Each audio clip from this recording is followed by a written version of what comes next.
Good afternoon, everyone. 4 o'clock straight up on the East Coast. It is indeed a Wednesday edition of, yeah, you guessed it, Middays with. But oh, by the way, we like to dub it a Woosah Wednesday, which we will get into. 2 hours to play with, as always. I'm your host, Rich Quinones, for this, the 26th of June, 2025. It is indeed, as we like to say, a little calor out there, a little, I say calor, very hot and humid up and down the East Coast, Jersey Shore, 95, Delaware, anywhere you guys are at. Stay hydrated, as we like to say, but we'll take you up to 6. As always, get social with us, get locked in the conversation on Triax57 on Facebook, IG, and X. You can follow along on Triax57.com. You can follow me on IG and X, and of course on TikTok, Rich Q on the mic. We put out a lot of good Sixers and NBA content today. And as I mentioned, a Woosah Wednesday. So if you guys are not familiar with the Woosah Wednesday, it's pretty simple. We try to breathe on the air. We try to get over the hump. And basically, I give it to you guys, right? You guys, carte blanche. See how long it takes for you to get under my skin, hence the Woosah Wednesday. We'll tell you what's trending too in a couple moments. Question of the day, Q-Fecta picks. Oh, by the way, just ripping through the WNBA. How about last night? Outright one of the plays last night. We are now 8-3 over our last 11. So you got the NBA draft this evening, and there's buzz around the draft. I mean, obviously we know that Cooper Flagg's going to go number 1. Then I think all bets are off to some extent number 2. I mean, Harper should be the pick right there, should he not, for San Antonio? But then you have the Sixers at a very precarious spot in number 3.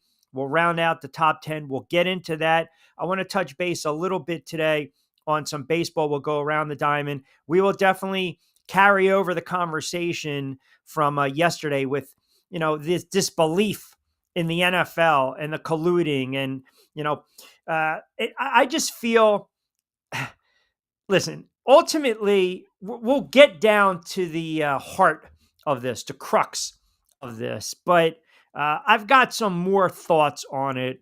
But as I mentioned, you got the baseball. Philly struggling. Offense stymie last night. Suarez gives up the 1 run, the solo shot. Phils lose last night to the Astros. Yankees fall again. Mets fall again. So we'll definitely touch base on a lot of MLB. But because the draft is tonight, there is a lot of, and by the way, the NBA, we talk about the NFL not sleeping. How about this with the NBA? The NBA, you've got some monster trades already. You got some monster movement. I mean, are the Boston Celtics, as we speak, are they basically saying, that's it, the run's over? I mean, look what the Boston Celtics have done over the last 48 hours. They trade Drew Holiday to Portland. Then they turn around. You're talking about the centerpiece of the Boston Celtics, along with Tatum and Brown, the unicorn, Porzingis. Now, I know he's not the same player he once was, but the Hawks, Boston, and the Nets all agreed to a 3-team trade. Porzingis, second-round pick to the Hawks. Terrence Mann and Atlanta's number 22 pick headed to the Nets. And then George Niang, the former 76er and a second-rounder, they land with the Celtics. And this is less than, 24 hours since the Celtics also dished off Drew Holiday to Portland for Anthony Simmons. So, listen, the Eastern Conference, this is why I believe tonight with these top 10 coming out of the Eastern Conference with Toronto and Washington and Charlotte and the Sixers sitting there at number 3, it's going to be very interesting and it's going to be very compelling because are they making these moves? Are they potentially trading these draft picks? Because they're looking around the Eastern Conference and they're seeing that, hey, man, Boston's basically tearing it down. They're trying to shed money. That's exactly what they're trying to do, too. You got the Indiana Pacers. You lose Halliburton. We're still, floating around the rumor what's going to happen with Giannis and Milwaukee. So, you're the Knicks looking for a head coach. I'm not going to sit here and tell you that a team like Charlotte, the Wizards, Toronto, or the Sixers can jump right in there in the Eastern Conference by way of a move or no moves, if you will, tonight. But think about this, right? Sixers sit at 3, Charlotte sits at 4, the Wizards sit at 6, and then the Nets are sitting there as well. And there's some talk in Atlanta too. There's already some buzz, and I don't know who you want to believe or where you kind of hang your hat with some of this potential movement, but I'll say this: we're a couple hours away. Are the Sixers going to stick and pick? Are they going to stick and pick? And I forget about Bailey for a minute. You don't want a kid that just doesn't want to be there. But I think the kid VJ Edgecombe, I think that's the kid right now. If you're talking about, the horse that's leading the race, he was the only prospect the Sixers hosted for a pre-draft workout. You got the kid from Duke. I mentioned Texas's Trey Johnson. That's creeping up the boards as well. They've also been linked to the Philadelphia 76ers. Do you trade back? So if the Sixers make a deal, trading back makes the most sense. That's what Kai Carlin, Sixers insider from Sixers Wire, yesterday said on the show as well. So even if they select Edgecombe, there's no guarantee he's a Sixer by the end of the night. And we've seen that on draft night. Or do you trade up? There have been some rumblings that the Sixers are engaging the Spurs for the number 2 overall pick. So it's going to be really interesting to see what happens tonight with the NBA draft. And I will also add this. Look, we know that Cooper Flagg is going to go number 1, right? I mean, it's the worst kept secret. And the funny thing is, if you look at it from a betting standpoint, the odds, I mean, these books now, they got to come up with these contingency plans, right? I mean, there's going to be chaos after this pick. You got to lay 1,000 to win a buck. So it's like, wow. I think at this moment, right, he goes number 1. I believe San Antonio will draft Harper. I think the kid's going to be a stud. I think the kid's going to be a player. But then after that, it really is, all bets are off. We just don't know. And until about a month ago, we just didn't even know if the Mavericks were going to make that selection at 1, right? And then Cooper Flagg puts Dallas's, cap and awkwardly kind of daps up to Commissioner Adam Silver, right? I mean, that's, then we kind of know it was a foregone conclusion, right? It's going to be a foregone conclusion that the Spurs are probably going to grab Dylan Harper out of Rutgers with the 2nd pick. But as I alluded to, from there, nobody knows. And there's a lot of sentiment that it would behoove the Sixers to not stay put at 3. And here's the thing. We can talk about Daryl Morey as Sixers president of basketball operations, and we can talk about some of the moves or the moves that he didn't make or some of the moves that transpired, some of the moves that blew up in his face. I don't trust him to stand pat. I don't. So if you like the kid Edgecombe from Baylor, but do you want him more than you want a lower salary slot? And that's something that Kai brought up. You think about it. Top 3, now you're paying that 7 to 10. That's again, listen, the kid from Duke, right? The other kid from Duke, obviously, they believe he can be a potential draft gem. I think right now Utah is sitting fine at 5. I think the play to go is Jeremiah Fears. Now, I've also said this, the kid Johnson, his stock is rising. And I think if you're the Sixers, Edgecombe at 3. Now, hear me out. You've got a lot of money committed to max players, Embiid, Maxey, and George. So I understand trading down could bring in extra assets, and that makes it easier to select Trey Johnson. And I think Morey's going to make that deal. But I posed a question yesterday. Are you building around Tyrese or are you building around Joel Embiid? And that's a question they got to figure out, because you can't always hang your hat hoping that Embiid's going to be healthy. There's this, you want that level of consistency. You want the player to be on the floor. If he's not on the floor, then you're in trouble. And we've seen it a lot. You talk about injuries in the NBA. You talk about Embiid not really taking care of his body for a while. Now, all of a sudden, starting to right the ship, but obviously he missed time this year. You talk about the load management. That's another issue that we talked about, right? So I think ultimately it'll be compelling. It will be interesting. And I also, you know, you might get something where we're on the air tomorrow. We come on a Thursday and we're like, oh my God, like, what can you believe that? And you're going to get all these buzz, all these reports. Are they willing to do this? Are they going to explore different moves? And that's, I mean, if you can move, here's the one thing, and I've got some people on Facebook already asking me this question. Paul George, to me, seems to be the likely candidate. If you can move Paul George, you're going to move Paul George.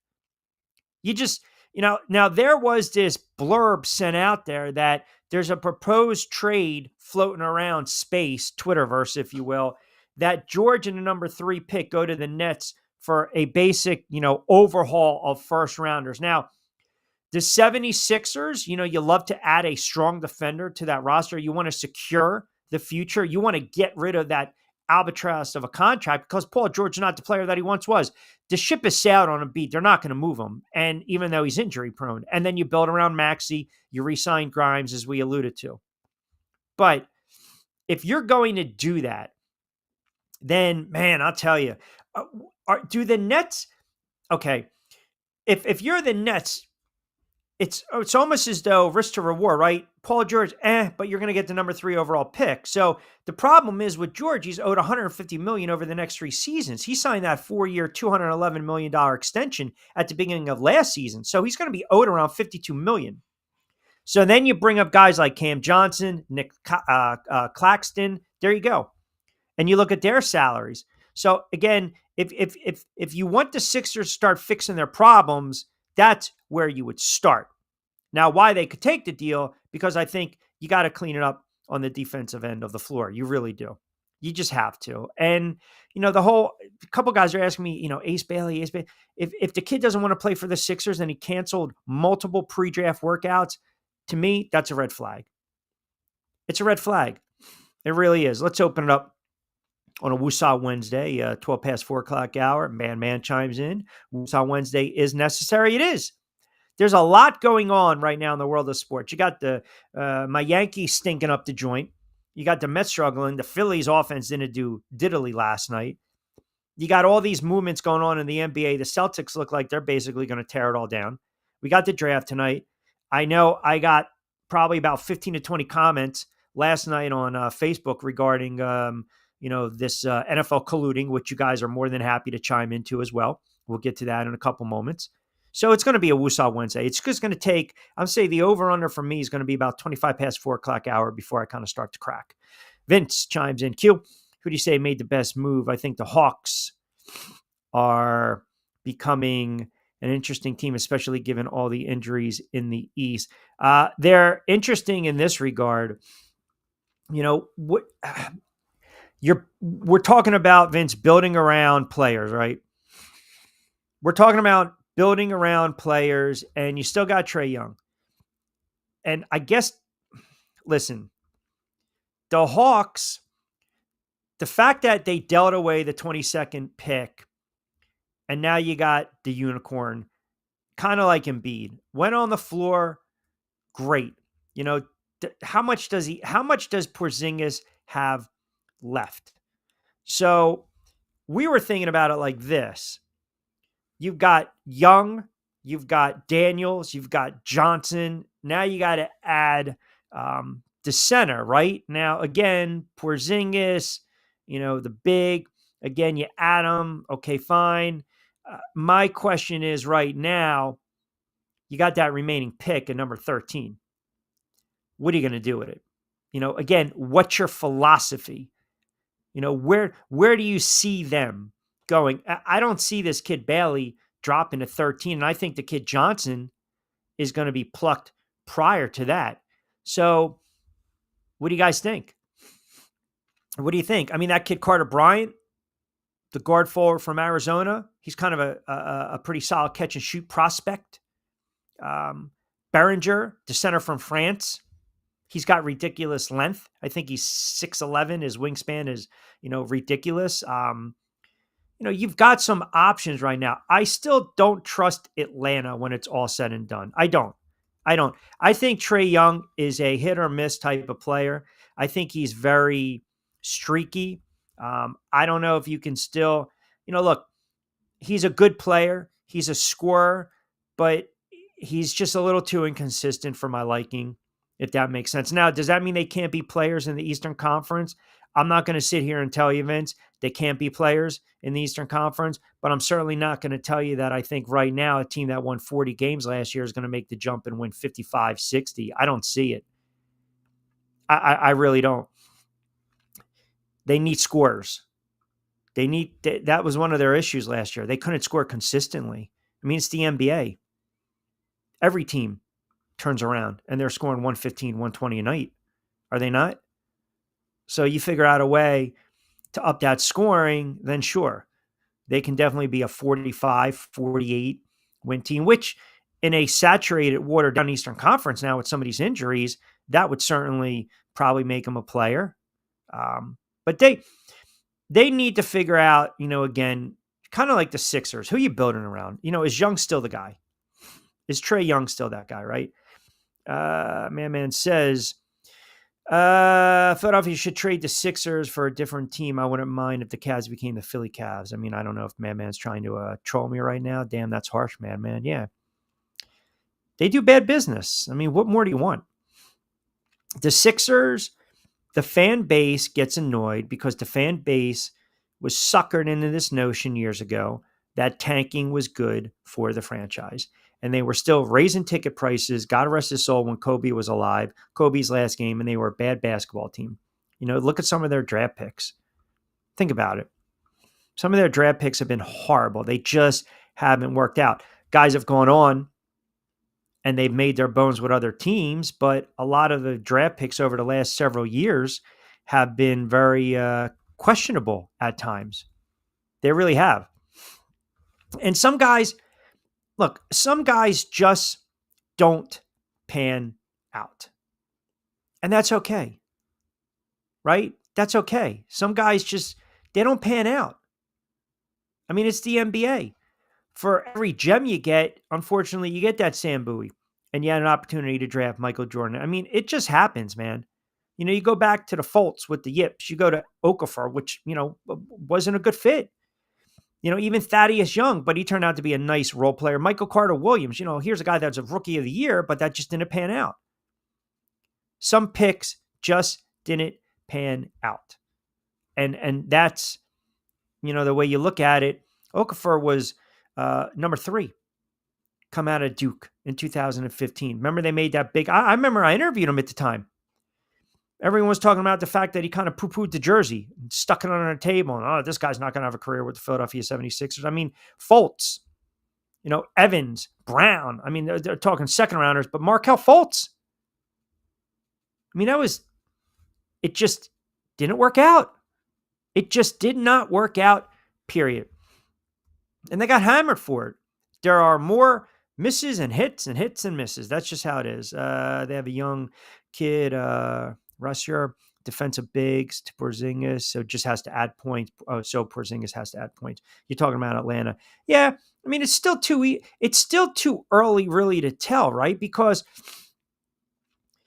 guys are going to come in, and in the NBA, I think it's a handful, it's a rarity where they make that instant impact when they're drafted. Instant impact on draft night when they step out on the floor ASAP. And you have to also think about what these teams are trying to accomplish at the end of the day. What's their mindset? Do they understand it's going to take another year or two? Or do they sit there and say, okay, now we're looking around? And it's one of the questions I posed yesterday for Kai. Are the Sixers thinking that they can make some noise in the Eastern Conference because of the aforementioned injuries that I mentioned? Are they going to build around Embiid? Do they believe Embiid is still that guy? Rusty on Facebook chimes in. Q Maury can't say anything else. If the surgery went perfect, it was a total disaster. You already damaged goods or destroyed. Nobody here thinks Joel should continue to be their centerpiece. I was like the last holdout. I was like that the last hold on. People were telling me I was crazy for years. I wasn't wrong until I was. Laugh out loud. So I think what he's saying is that, the Embiid experiment, I don't even think it's an experiment.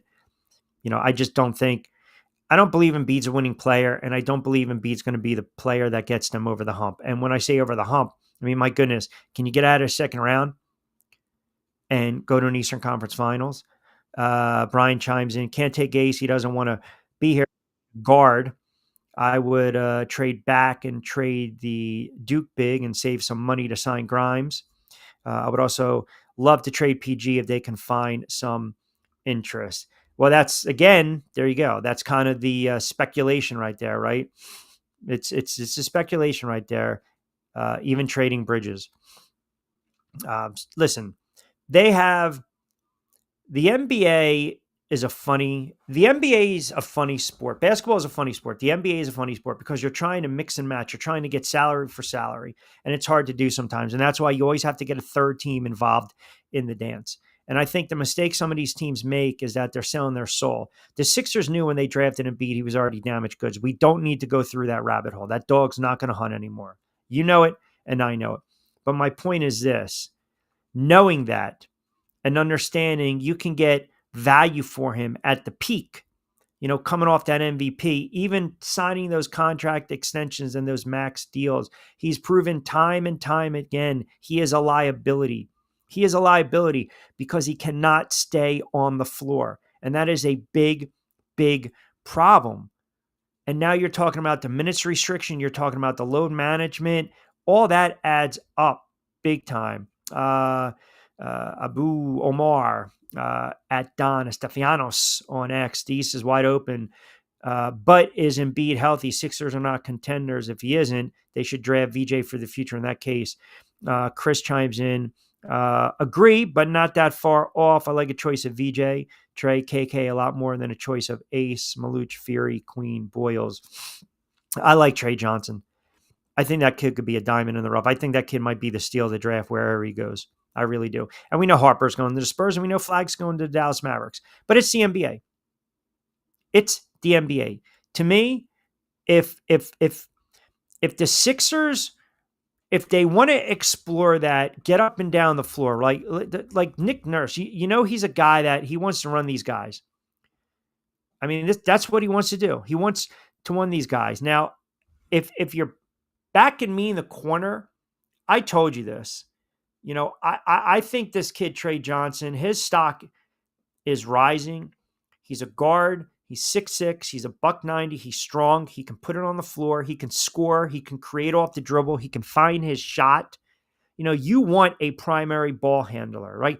You can take the ball out of Maxi's hands if you want. But now you're adding another dimension. So all of a sudden, I got a guard breaking down defenses, and he's penetrating and he's kicking.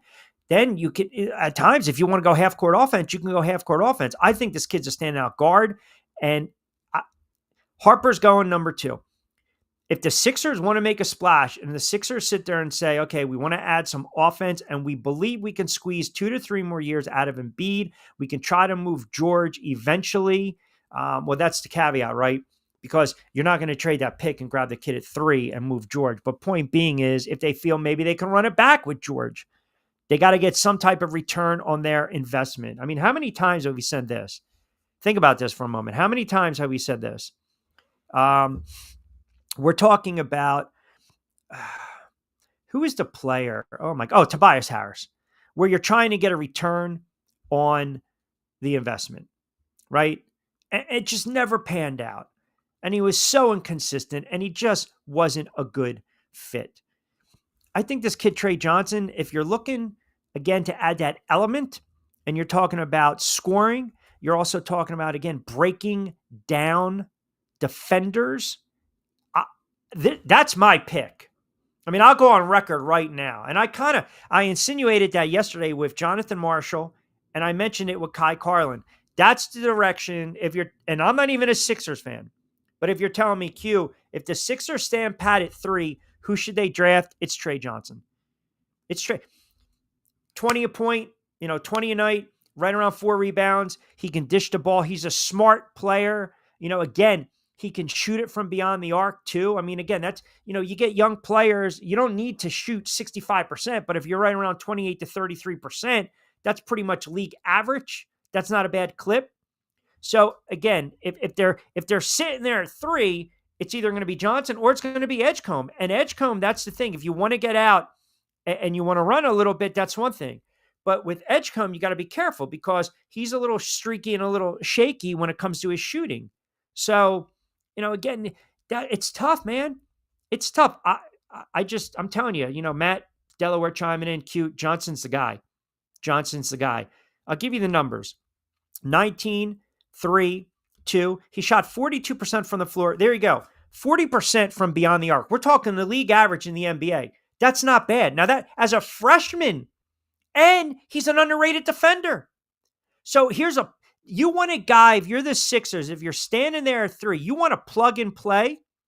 You want to plug and play right now? Plug and play. Grab this kid at number 3. Trey Johnson is who I want. Q preach. Trey Johnson is the guy. I think he is. Now, here's a question for you guys.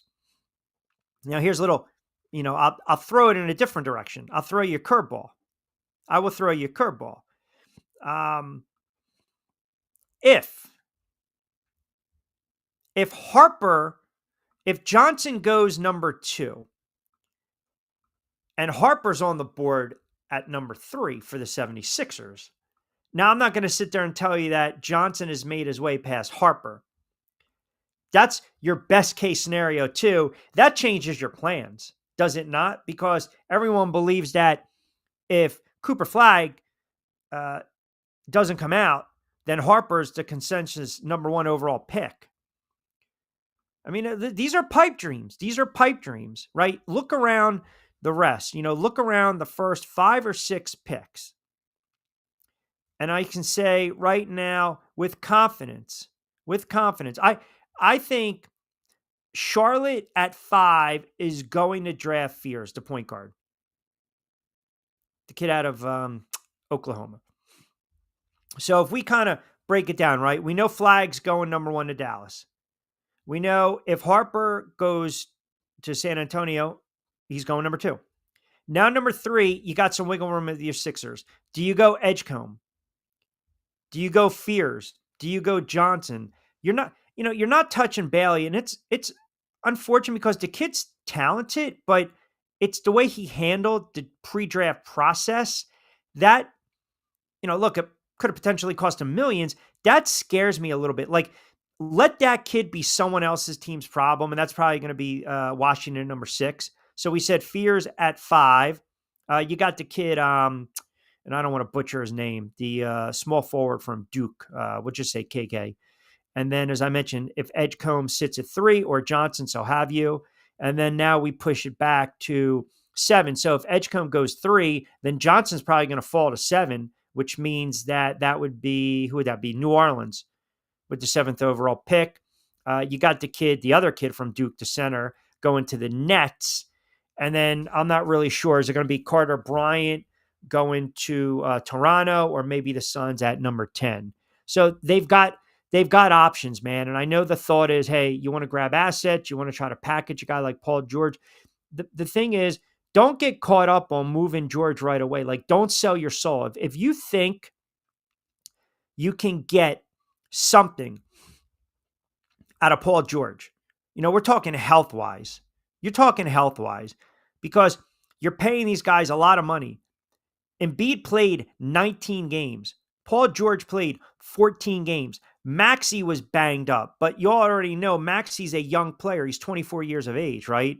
So obviously, it was rough when they shut him down, but he's a cornerstone. He's a building block. The kid blossomed. He's gone from 20 to 25 to 26 a clip, and we've seen him have big moments. We've seen him have, especially last year, 2 years ago against the Knicks in the playoffs. So he's a big-time player. So now you got to kind of pick and choose what direction you want to go into. It's going to be fascinating. Let me get to a couple more comments. Steve on Facebook chimes in. Q, at this point, I really have no idea what the hell the Sixers are going to do. You can go guard. You can go another scorer. But, man, I would love to see them move PG. It's tough to do, man. It's tough to do. It is absolutely tough to do. And that's kind of why we threw it up there. Question of the day, Sixers trade the number 3 overall pick. So we got a lot of NBA to get into. Are the Celtics basically waving the white flag? Really? Are the Celtics basically saying, that's it? We're going to shed the money. We had a nice little run. That Tatum injury just kind of sucked the life out of that franchise. We'll get into that. We will get into some baseball. As I mentioned, the locals just really, really struggling. And then the NFL. I've got about 25 or so comments from last night bleeding into this morning on social regarding colluding in the NFL and all the other stuff that comes out. And again, I've got more thoughts on that as well. We want to open it up as well on the other side. We'll take up to 6 o'clock straight up. We are just cranking up and getting warmed up on a Wusa Wednesday. And as I mentioned, so far, so good. 30 minutes in. 30 minutes in, and you guys have not had me crack, which is always a good thing. We will get the Q-Fecta pack of picks as well. I'm telling you, jump on the WNBA. Just jump on me right now with the WNBA. Let me just ride you through a winning streak.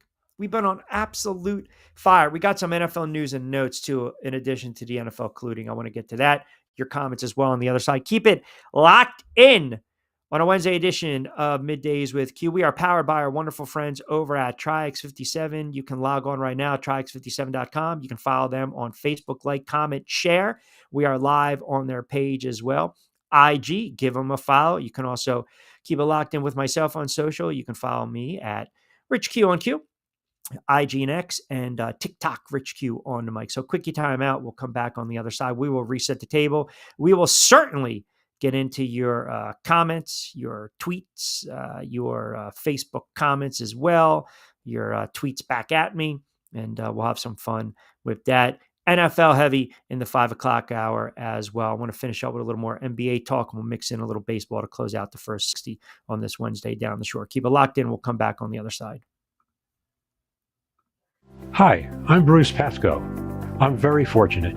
Years ago, I found something that I genuinely like to do, and it's something that helps other people. What I do is help people transition from traditional health insurance into Medicare. I've been doing it here in Atlantic County for more than 20 years.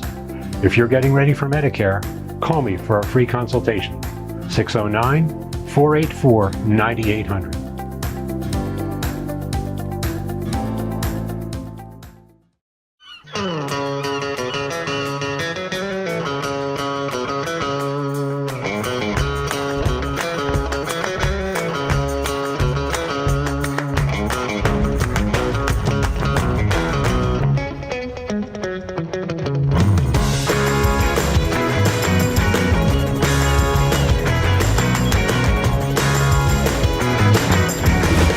What the Down Beach Seafood Fest is all about. It's about community, it's about friends, it's about culture, right? The food culture in Atlantic County is rich.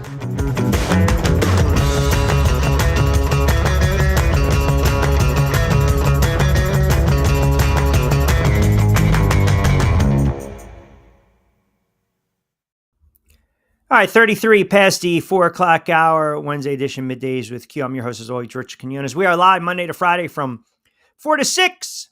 And you'll see right there on the bottom, the scrolls, we like to say. We got the Q ticker, and of course, keep us locked in on social. Let's get back to your comments as well. For those chiming in on the YouTube channel, Scott chimes in. Edgecombe has defense, great hops.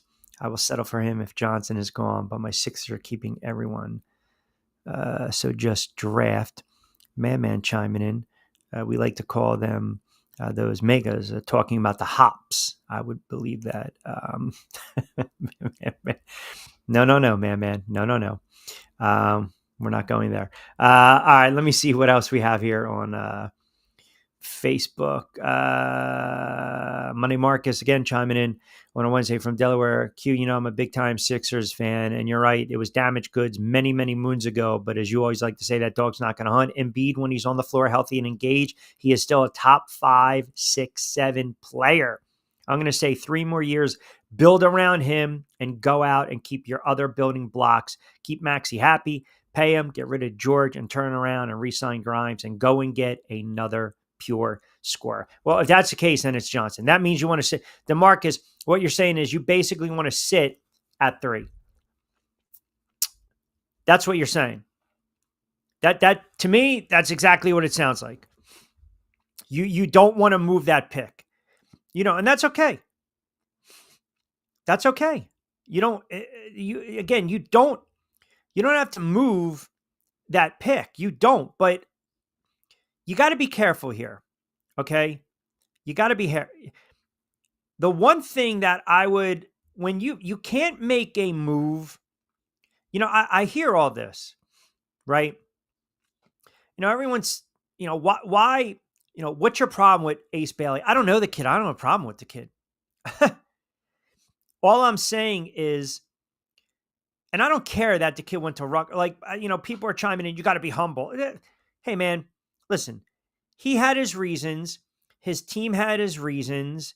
And the kid just decided to not work out for certain teams, whether he has that desired landing spot or not. Now, whether it's going to cost him millions or not, it's yet to be seen. Okay, Dave chimes in. Nets went on bad Q. I've heard rumors and I've asked the Sixers to trade number 3 pick and would take Paul George and give 76ers 8 pick, take a couple of their quote slugs in a deal. It's just rumor swirling. I'd make it if true. If Morey moves Paul George, then I think a lot of Sixers fans are going to be happy. But my point is this: don't get scared. There's always buzz, whether it's the NFL draft, NBA draft, where, oh man, this team wants to leapfrog you. This team wants to grab this guy right away, or, they want to block, they want to turn around and trade up or trade down. They want to figure out a way to kind of block this team, or, oh man, they really want this cornerback. They're going to leapfrog us, or they want this quarterback. They don't want to wait till the second round. Like, that's just smoke and mirrors. That's, it's seeing who's going to bite. It's seeing who's going to bite and who's going to panic. What GM's going to panic? You can't make a decision based on that. You can't. You really can't. And that's the problem. Some GMs right away, man, they're feeling the pinch. They're feeling the pressure. They're feeling the heat. This is huge for Daryl Morey. It really is. Among other GMs that are out there. But you're talking about an Eastern Conference at this moment that the window might have creeped back open. Cleveland won 64 games. They faded in the playoffs. Boston was a team that was defending champs. Tatum goes down. The Knicks are the Knicks. They're a team without a coach right now as we stand, right? The Pacers just made it to the finals, took OKC to 7 games, but lost Halliburton. Milwaukee, what are you going to do with Giannis? Does Detroit scare you? Does Orlando scare you? Miami scare you? Atlanta scare you? Chicago scares you? No. So you can figure out a way to creep in there and maybe get the 5, 6, 7 seed. Don't mortgage the future. That's all I'm saying. Everyone's, oh my God, the assets, NBA. It's like second and third and fourth round draft picks in the NFL. I think at times we overvalue those picks. I feel like we overvalue those picks. We hang on to them. We want to nurture them like it's our firstborn, and we're just so afraid to get rid of them. And it's understandable. It's understandable, but don't get suckered in. Don't get suckered in. If you're going to be this more, freewheeling kind of guy like Morey is, if you're going to be aggressive, you're going to kind of be the, show your poker face, don't show your hand, then most likely what's going to happen tonight, they're going to trade that pick. Or he does a complete 180 to what everyone believes, and he sits there at 3, and they go after one of the players that we mentioned. And it's a possibility. It really is. The NBA draft, it is a crap shoot. It is. It is a crap shoot. You can get a player, he can be a stud in college, and he can flame out in the NBA. We've seen it happen time and time again. Go back and look at some of these drafts. I mean, honestly, 1996, one of the most compelling drafts. You had Allen Iverson, you had the Candyman. Remember Sharif Abdul-Rahim, right? Who was a stud. Absolutely loved him. You had Starberry, you had Ray Allen, you had Walker, you had Kobe. Remember Stojakovic? You had Stevie Nash. Jermaine O'Neal, I think, was 18 or 19. I mean, think about that. Like those teams that drafted those players, man, you got good value. Camby obviously when he bounced back when he went to the Knicks and he led them to the 99 finals along with Spree. But point being is you can always find the right fit. Are you drafting for want or need? Want or need? If you're drafting for want, that's one thing. If you're drafting for need, that's another thing. And some of these teams need guards. Some of these teams need centers. Some of these teams need flat out scorers. They really do. The Nets have a ton of picks. They can fiddle around. They can play. They do. They got a ton. And it's interesting because when I asked Kai this yesterday, he believed the right move for a team like the Philadelphia 76ers, you create opportunity by trading that pick. And you can see that already the buzz and how some of these players are being pushed, like the kid Carter Bryant. A lot of people project them to either be top 10 or top 15. 9 to 15, that is, that's okay, top 10 or now top 15. He might turn out to be a top 10 player or he could be a top 15 player, right? Lee chimes in, Q, does it bother you that Bailey only wants to be drafted by, quote, the Pelicans, Nets, or Wizards? No. I mean, it's the one thing I feel as though you guys already forgot this, right? The NBA, it's still a players' league. It's still a players' league, even before these kids are even drafted. I don't like when players want to kind of dictate. And we've seen it in the NFL. And we've had our arguments and our talks about that in the NFL. But this is where we're at. You get the right fit, you get the right player, and then you move on. And if you don't, it happens, man. You just got to be smart. You cannot panic. And the $1 million, the $64,000 question with the Sixers is, who are they really building around? I mean, it's a simple enough question, but nobody has an answer for it. Are you building around Embiid? Or are you building around Maxey? Belichick made a living getting rid of picks for talent he thought would fit the system. Bingo. Apples and oranges, though. Apples and oranges. Ben Wallace. That's right. Undrafted in 96. It was a ridiculous draft. Nice pull. Yeah, Ben Wallace. It was a ridiculous draft. And it's a great point on the draft picks. It really is. People value the assets to draft picks. And I think you're building depth. You're talking about a 63-man roster to what? Going 12 deep, 15. It's apples and oranges. It is. C chimes in, Q, I'm a diehard Boston fan. I can't believe what the hell are they doing? I know they're trying to shed some money, but this is utterly ridiculous how they tanked it. Do you see the Celtics even being competitive next season? I couldn't tell you what the heck the Celtics are doing. I mean, I can tell you what they're doing. It's a team that won 61 games. They realize no Tatum. I mean, think about this. No Tatum. So you got no Tatum. You're going to struggle. And don't give me, they're better on the floor without Tatum. No. You move Holiday, you move Porzingis, they're done. As I like to say, they're cooked. They're cooked.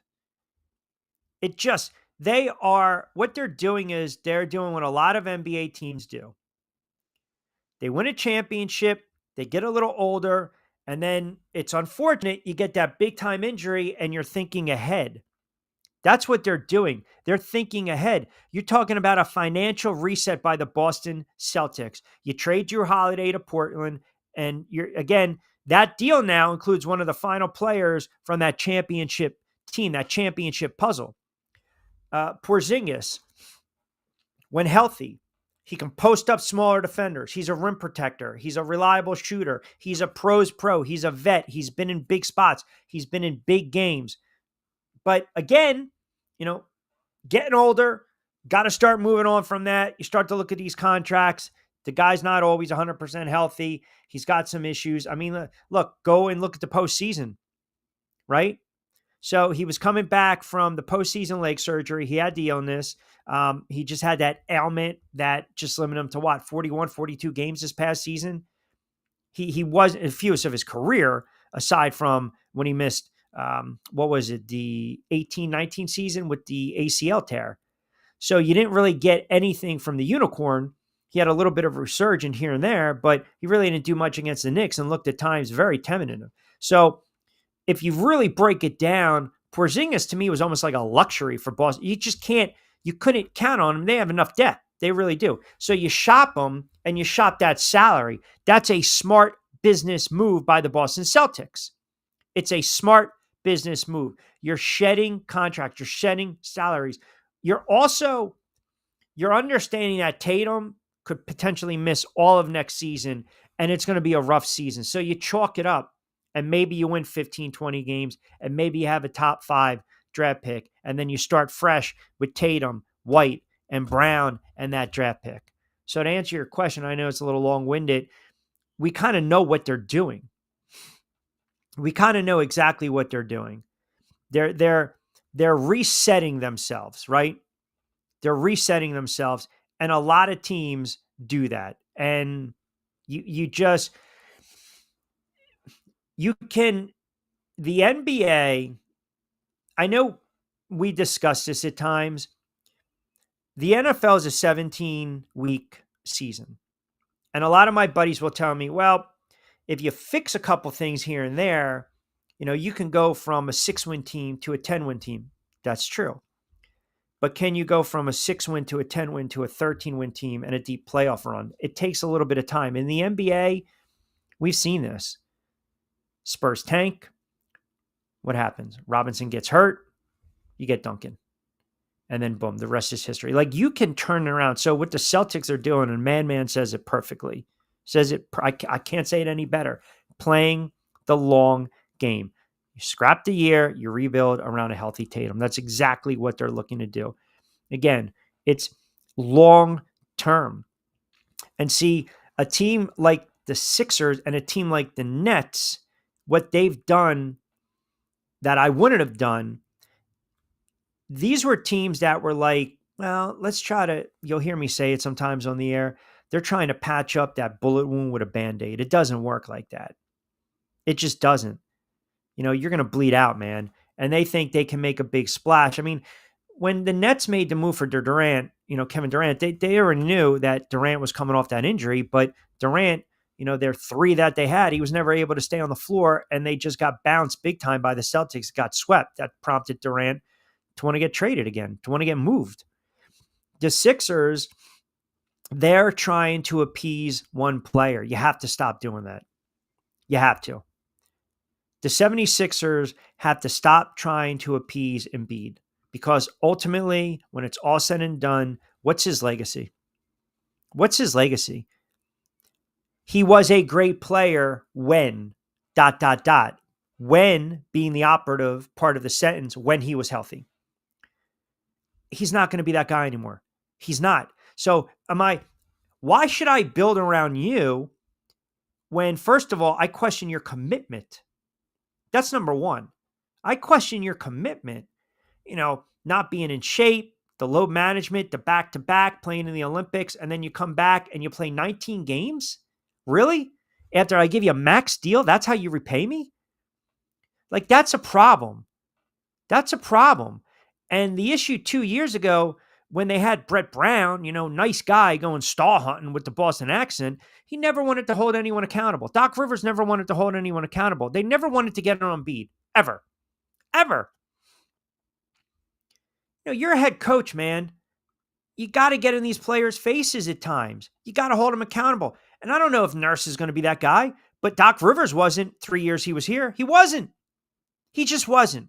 That's not his personality, because he was a former player. He was a former player. It just wasn't his personality. And again, we saw exactly what happened with this team, right?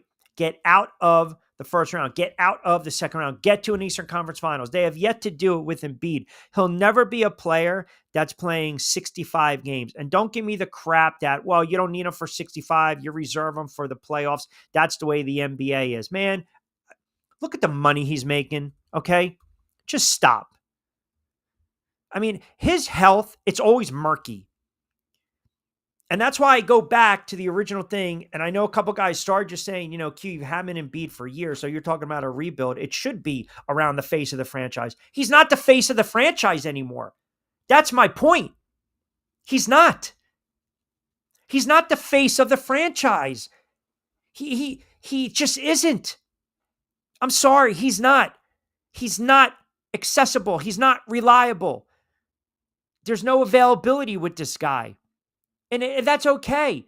He can still be a really good player, but it's Maxey. You want to build around Maxey, period. And the Sixers now go into this blindly and they think to themselves, we can still squeeze blood out of a stone when Embiid. No, you can't. You can't, because you know as much as I do, there's 3 guarantees in life. We always used to say death, taxes, and the Final Four. That's what my father used to say. Death, taxes, and Duke in the Final Four. Now it's death, taxes, and Embiid's not going to be healthy. He's just not. So I'm not putting all my eggs in the Embiid basket. I'm not doing it. I'll be damned to do it. Absolutely not. They placated this guy so many times. They placated him so many times. Couldn't match up. Couldn't make it work with Simmons. All right, fine. Hey, let's bring in Harden. Couldn't make it work with James Harden. All right, fine. Bring in George. Can't make it work with George. Okay, fine. I mean, enough is enough. Enough is enough. They should have traded him again. I don't care when he won the MVP. Should have traded him before and right there. And don't give me this, his contract wasn't happening. Stop. If you really want to move a player in sport, you'll move him. You'll move him. They blew it. They should have blown it up, period. And they just didn't do that. They just didn't do it. And that's poor management. That falls on the brass. That falls on the GM. It does. And it will set the franchise back. You mark my words. It's going to set the franchise back. I got to have guys that are going to be willing, man, to be out there. Period. I just have to have guys that are going to be out there. And when he's out there and he's engaged, he's a hell of a player. But more times than not, he's not, he's not available. He's not available. And it's like, come on, man. And he's, at times, you kind of marvel what he can do for a big man. It's ridiculous. It really is. But you're never healthy. And I'm afraid to put too much stock in him. Now, there were reports that they were open to trying to trade George, Maxey, and or Embiid.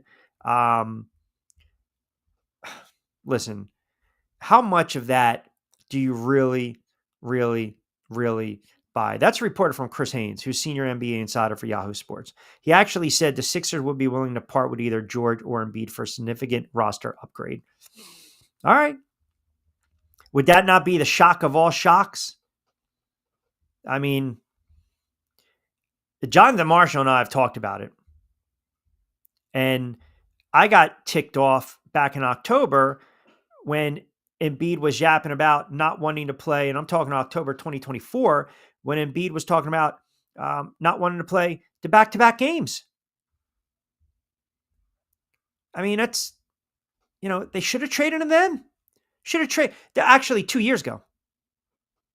Never going to win with him. Be a great player. Never going to win. Can't play with him. Can't win with him. Can't coach him. Can't do it. Can't have it. That's Mike Singletary. San Francisco. Vernon Davis. Got to have winners. 100%. Got to have winners. He's not a winning player. He's just not. And you guys can get on me for saying it. He's just not a winning player. And that's, in the NBA too, you got to have guys that are buying in, right? Guys that are buying in and they're believing in what you're trying to build here. Tanking in sports, it's the dirty little word that we don't like to talk about. And there's ways to do it. In the NBA, you can stick a very unproductive product out on the field, a bad product out on the field. And you're going to have an opportunity to draft pretty high. You're going to have an opportunity to get number 1 pick, number 2 pick, number 3 pick. We've seen that with the Sixers. And what do they have to show for? Nothing. Nothing. And like I said, I'm not really enamored with their outlook. I don't want to forget this comment, but this is a non-room rating comment. Okay, that's fine. There's a little rumor that the Flyers are willing to do anything for McJesus. I mean, you're not really reading the room, right? But Edmonton is going to re-sign him. They cannot trade him. You just no. He's probably going to make about 70, 80 million. No. I mean, listen, if you want to make that splash, I mean, think about that. I know Yahoo reported something a couple days ago. What does he have? 1 year remaining, right? He's got that 8-year, $100 million contract. That would be a splash and a half by Tockett and the gang and Orange and Black. I don't see it. I don't believe he's going to hit free agency, to be honest. I think a deal's going to get done. You have to pay him. Yeah. I mean, yeah, you can always demand to leave, sure. But then when I open up the checkbook, right, it's a different story. You know it, and I know it. All right, fast approaching the 5 o'clock hour. NFL on the other side. We'll keep the NBA comments rolling in as well. Draft tonight. Your thoughts, top 5, top 10. What is your team going to do? Fire away with the questions at Rich Q on Q Facebook as well.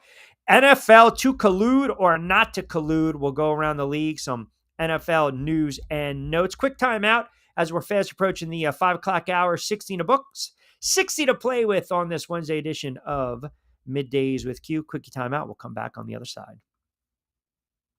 Hi, I'm Bruce Pascoe. I'm very fortunate. Years ago, I found something that I genuinely like to do, and it's something that helps other people. What I do is help people transition from traditional health insurance into Medicare. I've been doing it here in Atlantic County for more than 20 years. If you're getting ready for Medicare, call me for a free consultation. 609-484-9800.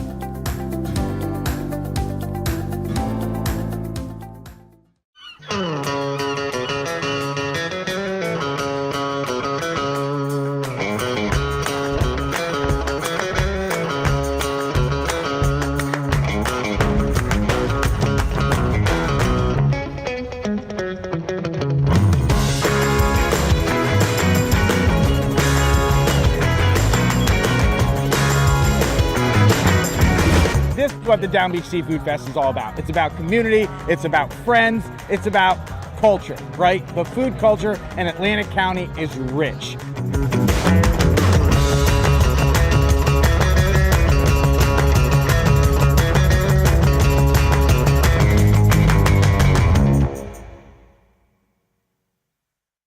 All right, 5 o'clock straight up on the East Coast, 16 a book, 60 to play with on this Wednesday edition of Middays with Q. Rich Quinones here. We're live 4 to 6 on Triax57. It is a Woosah Wednesday. I can't believe it. Almost 60 minutes into books, and you guys have just been, I would have to say, you've been on your best behavior. And again, we're live Monday to Friday, 4 to 6, not only on Triax57, but my YouTube channel and X accounts as well, and a couple other platforms that we will be discussing as well going forward. Let's get to the comments, see what you guys have to say. Man talking about doesn't happen much in hockey. What were we talking about? The monster contracts? I'm sorry, man. I lost my thought going to break. Afternoon, sports fans. Ball 316 chimes in on a Wednesday. Or Many Divas. Let's see, Joey B. Q with the vertical line business shirt. Slimming, looking sharp. Q. Joey, I appreciate that.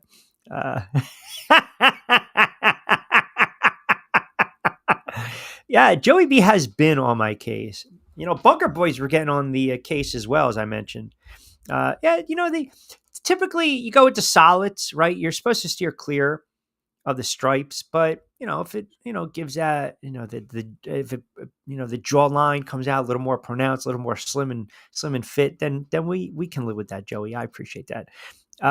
Yes, it is the NBA draft night. Clifford from here in CO went to see you. Colorado State top 25 goes to OKC with last pick of the first round. Yeah, you're going very deep in the mock, right? Mock.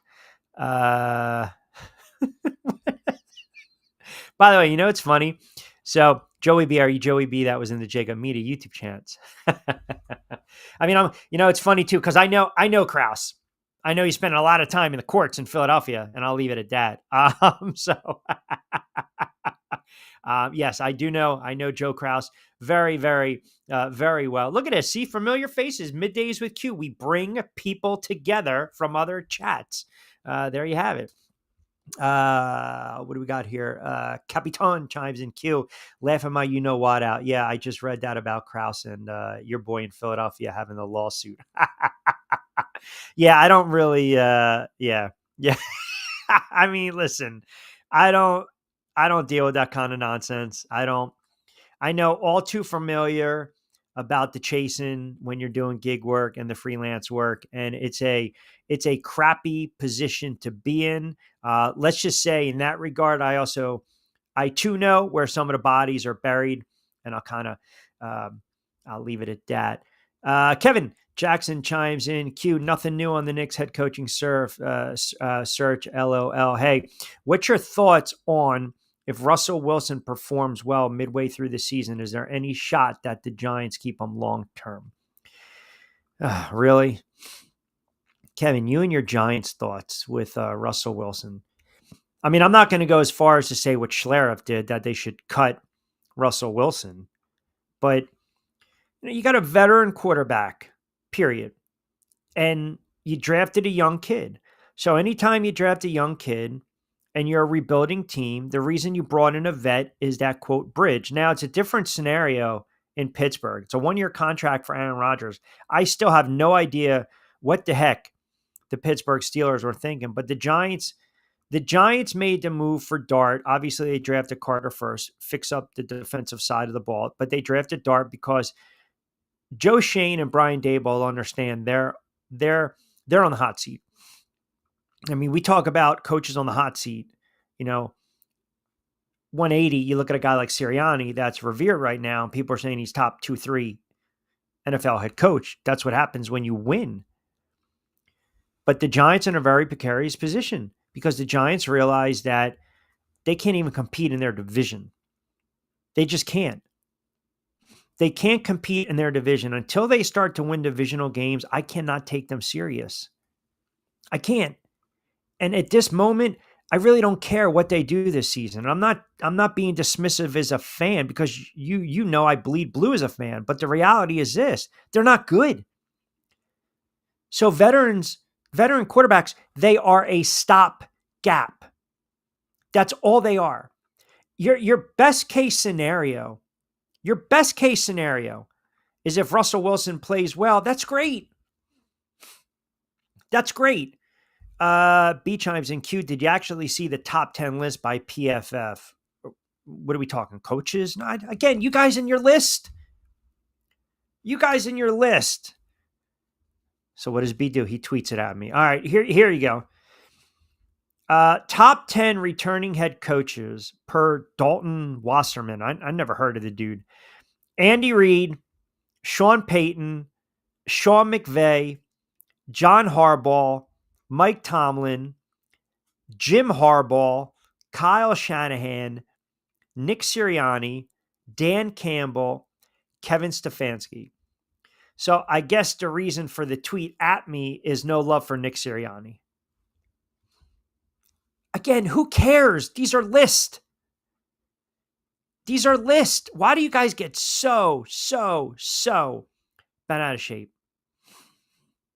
You got a little swaggy from Krause? That's good. Was he wearing the cap? I always used to joke when we get a little cup of soup with that cap, with that hat. No, Krause is a good dude. Just, you gotta pay guys. That's all. That's all it is, right? listen, you have to, at the end of the day, of course, that's good. That's all that matters, brother. That's all that matters. I'm glad he was good to you. Joe's not a bad guy. It's hard, man, making content, trying to get advertising and businesses and sales and paying guys. It's tough, man. That is a tough grind. That's a tough hustle. Nikki chimes in from Wallingford. Q, I know you can't stand the list, but that's disrespectful to Sirianni. Why? Because he's number 8 on the list of a dude I never heard of? Who cares?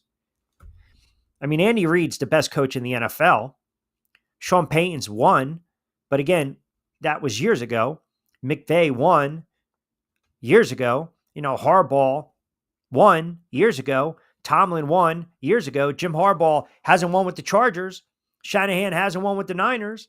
And Sirianni's won with the Philadelphia Eagles. So you want to stick them in top 2, 3, 4? I don't care. Everyone list. What difference does it make?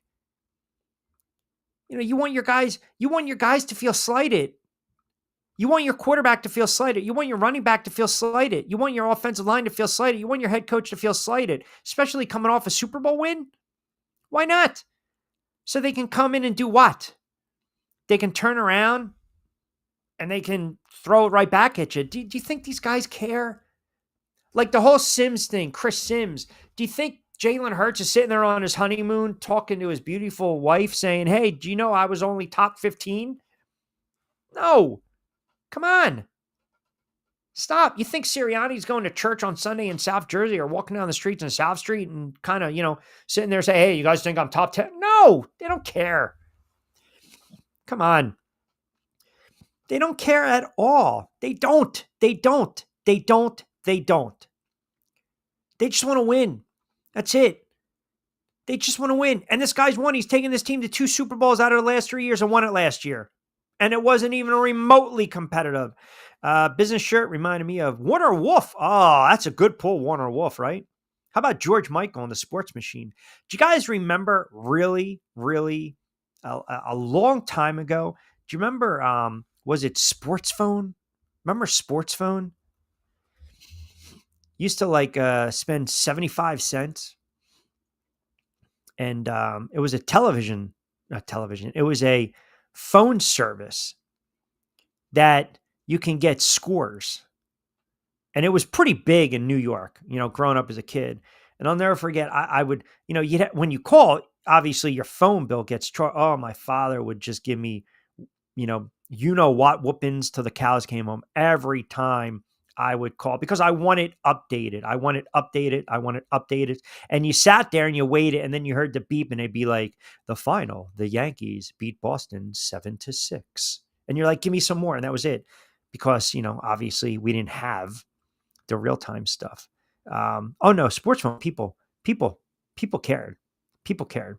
Oh, you're talking about Sirianni in the list. No, people cared about it. I'm telling you right now. See, Joey B, there you go. There you go. You can call and get the scores. There you go. Thank you. See, that was it, man.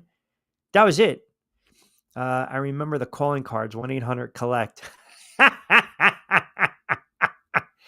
So funny story regarding the calling cards and the phones.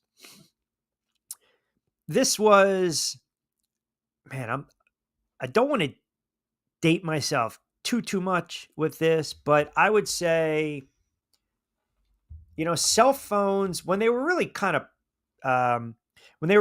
prominent, I'm not talking about like the long ones back in the day, like in the, late 90s, early 2000s, or the funny car phones that were like a boom box.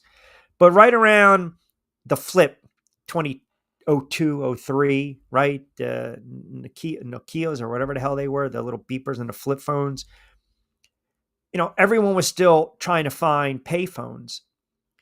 And my phone, they didn't have the car charger back in the day, so it ran out of the juice. I mean, it just didn't, the phones that I had, the cell phone. And I was around the Cherry Hill area. And for the South Jersey crowd listening in right now, you guys will know exactly where I'm talking about. So back in the day, there was a club that changed names several times. It started as Iguana, then it turned into Top Dog, if you guys will remember. Yes, Top Dog in Cherry Hill, which was...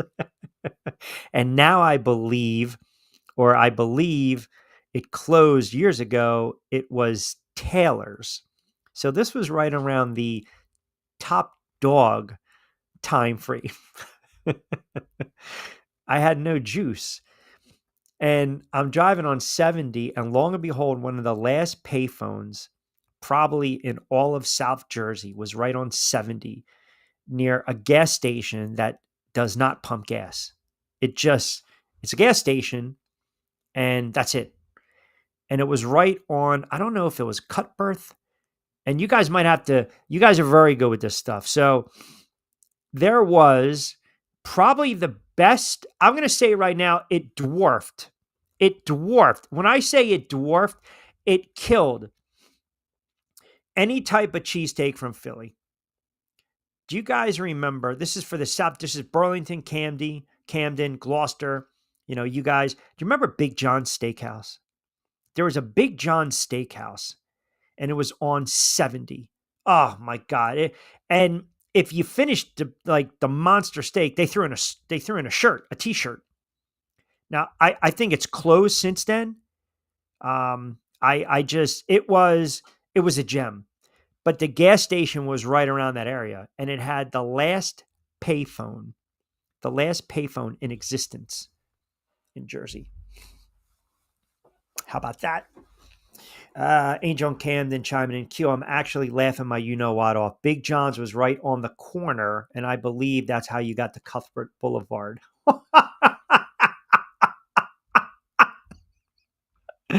Oh, are you kidding me? Ha ha ha. Q on the 70 at a payphone on a dark, rainy night. It's like Goodfellas scene. He was telling 1-800, give me the score line. Oh, my goodness. That was a funny scene too, right? When they knew exactly the time that Tommy was going to get made, and then obviously he got whacked. That's unfortunate, right? They shot him in the head, shot him in the face, so his mother couldn't give him an open casket. But I'm telling you, that place was legit. But that was probably the last payphone, that area, that I ever remembered. Let me see here. O chimes in. Q, you're making me laugh talking about guys not getting paid for doing gig work. I'll leave it alone, Q, on a Wednesday. That's the nature of the beast, my friend. That's the fine line in this industry, by the way. There is that fine line when you start talking about 1099, 1099 gig work, because that's something that they wanted to crack down on, right? Where are you doing the work? You in the belly of the beast? If you're in the belly of the beast, if you're using the equipment, if you're taking direction, that means you're an employee.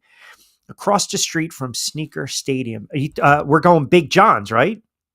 Big John Sneaker Stadium. Oh, man. Sneaker Stadium. Is that in Cherry Hill? I know there's a sneak in North Jersey. I know there's one in Patterson or Paramus. I don't remember that. Sneaker Stadium, Cherry Hill. You got to go to Google, because that's our best friend. Huh. You are really, you guys are pulling that one out of the old school. All right. By the way, carried over from yesterday from a couple of you goofballs. I got a couple comments I want to read off. And this is from yesterday's show. And we got off the air at 6. I wasn't able to get to some of these. This is from Sleeper Pick. Q, you mentioned in 2022, Deshaun Watson signed a 5-year, $230 million fully guaranteed contract. I'm still laughing about it. But with all that being said, that is the fallout from that contract, Q. You have to admit the NFL tried to collude because they, quote, discouraged fully G contracts. Let me see. Lou chimes in. Q, not surprised at all about these findings regarding NFL owners colluding against guaranteed contracts. Top 3 quarterback Lamar Jackson wanted the Watson deal, wanted to trade, and nobody tried to get him. It was obvious what was going on from the start. That's not true. That's not accurate. There were teams that were looking at Lamar Jackson. It was the problem was they were weary of his injury history and the monies that he wanted. And I told you, I thought the Jets should have went after Lamar Jackson, and you guys were killing me. I said, steer clear of Aaron Rodgers. So again, The, what you guys want is a solution, period. So quarterbacks are not going to sit and conspire and come together because they're all trying to get paid. Every time a player gets paid in the NFL, a position player gets paid. Now follow me. A DB gets paid handsomely. The next 2 or 3 DBs in line, that's great for them because now you've got, quote, market value. Now I can sit there and say, well, wait a second. DB or corner A, B, and C got paid X. I'm better than them. I'm worth more. They've set the market value. Quarterbacks are not going to do that. They're not going to sit there and conspire and try to say, hey, we're going to hold out. They're not going to do it. They want to get as much possible, and they do get paid handsomely. They do. Quarterbacks get paid a lot of money, and most of it at times is guaranteed. But as I mentioned yesterday, you guys want me to sit there and say that the owners purposely don't want to pay them, but it's their right. It is their right, is all I'm trying to convey to you guys. It's their right. They pay the player what they want to pay. I don't have proof, and neither do you, that they sat there in a room having a couple pops and a couple bourbons saying, wait a second, hold on. No, no, no, no, no. Forget about 150 G's, 150 guaranteed. Not happening. Not happening. Make it $110. We don't know. You can only go by what's being reported. And an arbitrator already came out and said their findings, there was no collusion. So we can keep playing this dance. We can keep going around the block if you want. And you guys want to throw the word, blackballed in there as well. With colluded. And now that means now we're starting to go down another rabbit hole. And now we're talking about conspired and conspiracy. You guys want to take it there? Have at it. Have at it. And this is not me being naive at all. It's just, this is where we're at. This is where we're at. So again, you can analyze it and you can look at the numbers, and that's all well and good. And I've already read some of this stuff online as well. And I get it. The decline in second-year guarantees and signing bonuses, it's a lot of money that's lost for players. I'm not disputing that. So what's the fallout? What are the ramifications? What are the repercussions is all I'm saying. How do you fix this? You're not getting rid of the commissioner. You're not going to force an owner to sell his team. What are you going to do? You're going to give these guys back pay? Is that what you're going to do? Or what you're going to have now, players that I bet you are going to try to hold out even more, knowing this, which is probably not going to be the right business decision because they're going to lose money when they're fined. The NFL, whether I use the word or not, just follow me. I feel as though if you go back to the uncapped year and you check out certain, look at Albert Hainsworth. Look at that contract. So it's kind of like, again, the elephant in the room. We know there is a little bit of shadiness going on. We know that the NFL, the owners are cheap, right? But you've got an uncapped year, and that's always bothered me.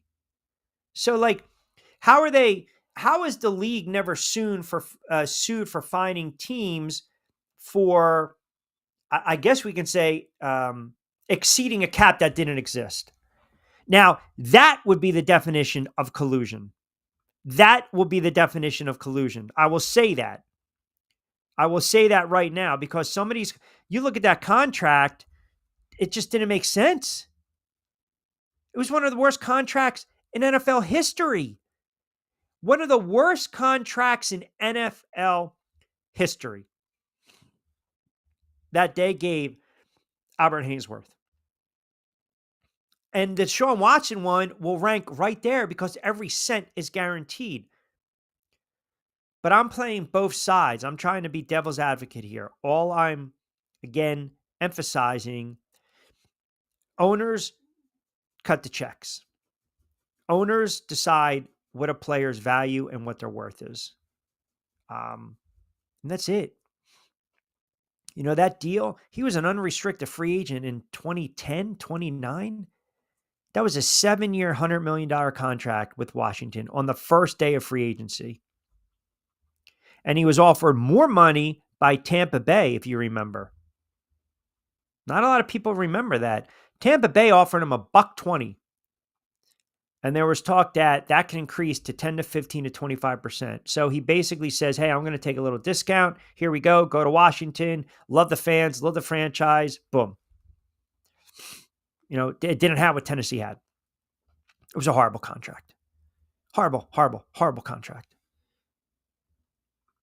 NFL owners will pay players what they're worth. And if they want to cut corners, they're going to cut corners. There's nothing we can do about it. You want to say conspired, blackballed, colluded, fine. Cry in your soup. There's nothing we can do about it. You're not going to stop watching the NFL because of this. It's just not going to make you sleep less than 8 hours. You're not going to stop, gambling on these games. You're not going to stop watching these games. You're not going to stop buying merchandise. You're not going to stop doing any of that. I mean, you guys sit there, sometimes you're on your high friggin' horse and you're talking about, the sanctity of the game. And I'm sitting here being a shill for the NFL when I'm not, when I can't stand the commissioner at all. At all. I don't like anything the league stands for. I don't. And I love football and I love the NFL, but I don't have to like the way it's run. But what are you going to do about it? Fans are not going to protest. Fans are going to go to games. There's not a fan right now sitting in a bar. It's 5 o'clock. That's fine. Or having a late lunch or dinner.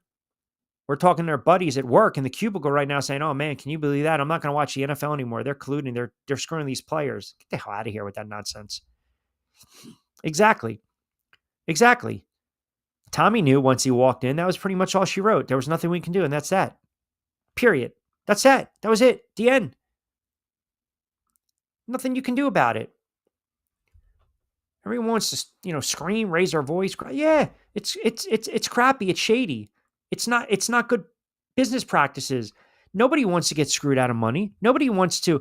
We all want to get paid what our worth is, right? You put in your time, you show your talents, they're on display. You want to get paid your worth. You don't want to get undercut. You don't. But in all walks of life, you have a negotiation. My father told me this years ago. No one ever walks away from a negotiation happy. They don't. You try to negotiate, you try to get what you believe is fair, what your worth is, and then the person you're negotiating with comes back and they're offering you what they believe you to be worth, and you meet in between. When you guys shake and you go your separate way, you're not like, oh man, I got the better of him. Nobody walks away happy because it's a negotiation, but it's meeting each other halfway. The owners, they're billionaires, man. They're billionaires. They got more money than God. They're not sitting around, even though they might be cheap. What they deem a player to be worth is they're right. Is it bad business practices? Yes. Are the players the face of the league that put it on the line? Yes. Do we cheer and watch and go to these games because of the uniform and the players? Absolutely. Absolutely. But the league is a powerhouse. You cannot compete with the NFL. That's one of the reasons they want to extend the season. That's one of the reasons they're eventually going to have their 18, their 19 games. They're going to have all these other networks. Why? Because it's all about money, power, ego.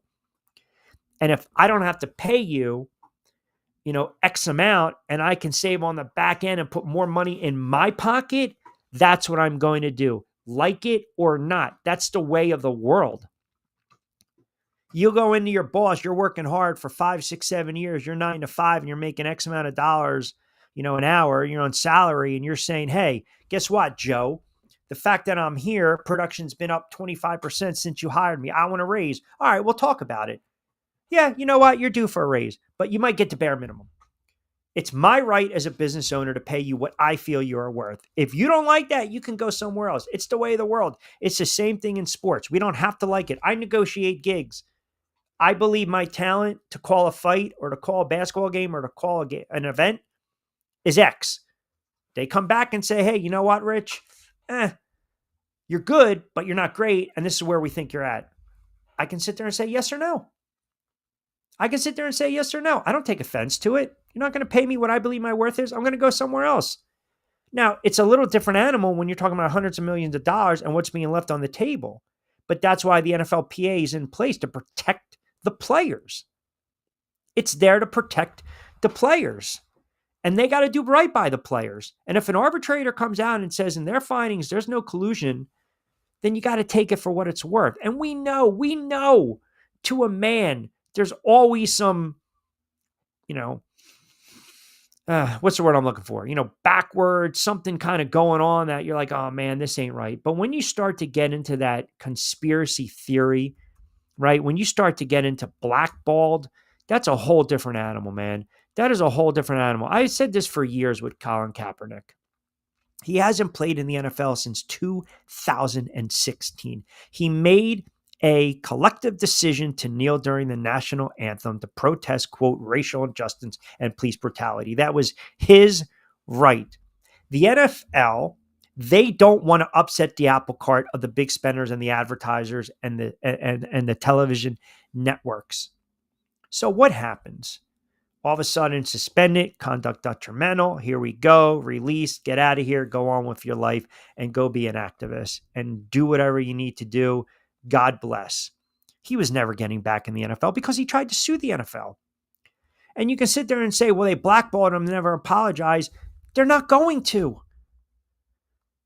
They're just not going to. And we just, sometimes there are things that are just not right. And like I said, you've got, whether you believe a player was blackballed or not, it sucks. It stinks. It's not right. It's not fair, but it's the world we live in. And now, because I'm kicked out, I'm shunned upon, and I file a grievance against the NFL, and I allege collusion among team owners because you guys are keeping me out of the league, and then I settle the case with the NFL. That does not, by the way, show that the NFL is guilty. That's just, here you go, here's some money, get the hell out of our face. The settlement still remains to this day confidential. Point being is, I'm not going to get back in the NFL. So you're suing me. You're biting the hand that feeds me. You think now I'm going to turn around? I'm not doing it. I'm not. Q, I'd say you're worth at least 2 mid-level and that's not bad. So we're going B team, a 40 ounce. Are we going Mad Dog? Are we going 40, 20, 20? I don't care. And 100? That's not bad. That would leave me, I would say what? Now, if we calculate that, Vince, I would say that is right around 275, right? Maybe 280. It depends what 40 ounce we're going, what direction. VG chimes in. Q, I'm 100%. I remember you used to talk about this a lot on the air. You're right. You go against the NFL, then you can't sit there and cry. You can't. And you got a bunch of owners, whether it's the Good Old Boys Network, they're never going to come out and sit there and say, yeah, we did X, Y, and Z. Come on, guys. You guys know it, and I know it. Vince, I appreciate you putting a nice little price tag on me, though.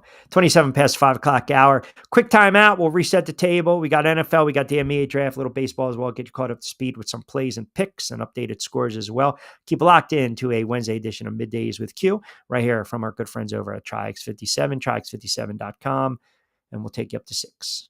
Hi, I'm Bruce Pascoe. I'm very fortunate. Years ago, I found something that I genuinely like to do, and it's something that helps other people. What I do is help people transition from traditional health insurance into Medicare. I've been doing it here in Atlantic County for more than 20 years. If you're getting ready for Medicare, call me for a free consultation. 609-484-9800.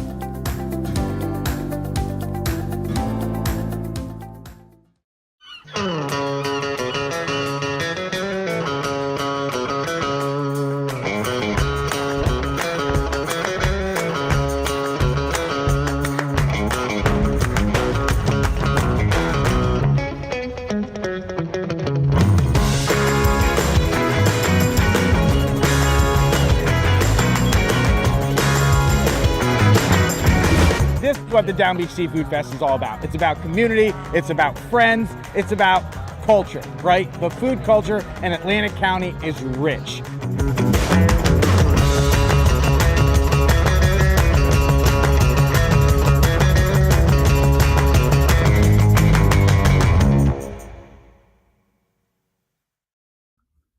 All right, 5:30 on a Wednesday edition Middays with Q. Marty chimes in, Q, I definitely think you're more than a 40 ounce and at least 3 mid-level.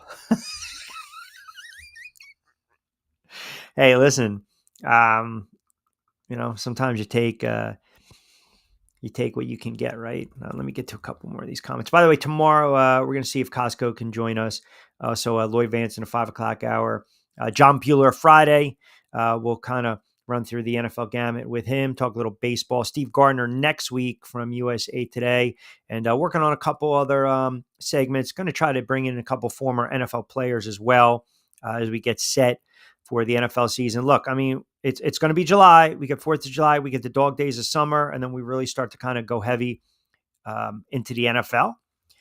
Obviously, we'll kind of piggyback with the NBA draft, put a bow on that finally, and then you got hot stove baseball.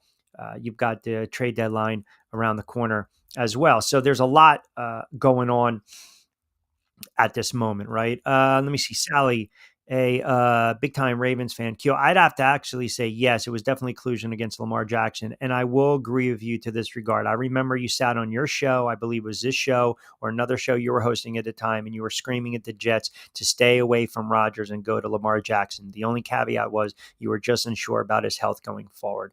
Yeah, I mean, listen, I think Lamar Jackson is a exceptional quarterback. Exceptional quarterback. I just think he's a great quarterback. I would have loved for the Jets. I'm not a Jets fan, but I thought that was the right play. I thought that was the right move. You steer clear of Rodgers because of the baggage. You steer clear of Aaron Rodgers because, again, you got a guy that's, past his prime, right? Let me see. What is this? This was just tweeted at me. This LJ says, Q, take a look at this. What is this? So this was during the collusion case. Ravens GM Eric DeCosta testified that his difficulties in negotiating directly with Jackson, who has no agent. That's true. Remember, Lamar Jackson doesn't have an agent. Were exacerbated by, as Jackson explained to DeCosta, technical difficulties. So this is from Pro Football Talk. Quote, Mr. Jackson said that the microphone on his phone was not working, making communications with Mr. DeCosta difficult. The ruling explains at page 30. I mean, whether that's true or not, I mean, that's open for big time interpretation. I guess my whole point is, let's just say, let me appease some of you guys for a moment. Let's say by Friday, there is some type of, come to Jesus moment. And we've got ironclad proof. Ironclad proof. We got the smoking gun. We got the murder weapon. That the NFL, these owners basically shortchanged the players when it came to the guarantee contracts, colluded, if you will. What then? That's all. What then? You're going to have a settlement and the league will go on. You're going to have the same thing that happened with Kaepernick. He reached a settlement. They're not going to disclose the financial terms of the settlement. There's going to be signed NDAs, and then we move on. Now, after it'll be, well, are they going to be able to get away with this again? You can't stick me and you in a room with another person and know what I'm thinking when it comes to a contract or guaranteed money or what I'm willing to give you or not give you. You can't sit there and say, oh, wait, I was looking at Rich and he was thinking, man, I was just telling by the look in his eyes, he wasn't going to give me 130 guaranteed. He was only going to give me 110 guaranteed. He's definitely conspiring and colluding. I can see it. I know it. I know. You can't arrest someone for thinking a bad thought. You can't. So all this back and forth, where does that leave us? Right? Where does that leave us? LJ chimes in from the DMVQ. I know you're talking a little more NFL later on in the week, but what do you think about the offense of Washington? I think they're going to be absolutely on fire this season. So we went through the NFL East. We'll do it a little more. LJ, it's okay. we'll give you a half reading the room on this Wednesday. I told you, I think the Washington Commanders are going to push the Philadelphia Eagles. I really do. And when I say push, I think they're going to compete with the Eagles for the NFC East. I do. I really do. And maybe I'm overvaluing Jaden Daniels and that offense. But I think they're going to be a scary team. And the fact that, they came out of nowhere last year. They're not going to come out of nowhere this season. They're not. And they've got, if Washington gets off to a fast start, they open against the Giants. Then they go on the road against Green Bay. They got Vegas, Atlanta, and the Chargers. Those are all winnable games. Then they got Chicago and Dallas. Their first real test, Kansas City, and that's week 7 or 8. They come out of the gate 5-1, 6-2, and somehow the Eagles slip up. Then that's going to be panic time already. Now, when I say panic time, kind of like our good friend Angel, every week he was doing a reverse mush on the Philadelphia Eagles, talking about these losses and how all of a sudden it's going to bite them in the butt. And obviously early on in the season, they had a couple losses and they ripped off that long winning streak. They only lost to Washington and then they just blew out everyone en route to a Super Bowl win. I think Washington is poised for a big season. I'm extremely high on the coaching staff. I'm extremely high on Jaden Daniels as well. Let me get to some more of these. NFL, Capitan chimes in, Q. I know you don't want to talk too much about your Giants, but I will say this. If the defense holds up offensively, I need them to just score 20 points. No, you don't. This is not 1986, man. Come on, stop. This is not 2000 Ravens. Just stop. Just stop. Q, I'm surprised you haven't even brought this up regarding your Giants and number 11. Ah, yes. Listen, this is a very big day on a Wednesday because one of my guys, let's be honest, Phil Simms was my guy. I met Simms as a kid at a church in White Plains. Phil Simms, number 11, my guy. Eli was my guy. Simms, my guy. So Morehead State is renaming their stadium. I think it's going to be called Phil Simms, right? Phil Simms Stadium. It's going to take place October 18th. So they're going to recognize it's going to be called Phil Simms Stadium. How about that? Simms drafted out of Morehead State, played there from 74, 78, passed for 5,000 yards, 32 touchdowns, Ohio Valley Conference Player of the Year in 77, selected by the Giants, and the rest, as we say. I still think Phil Simms should be in the Hall of Fame, but he was one of the best worst weather quarterbacks of all time. 22 of 25, 265, 3 touchdowns, Super Bowl. Let's just leave it there. That's pretty cool, though. Have a stadium named after you.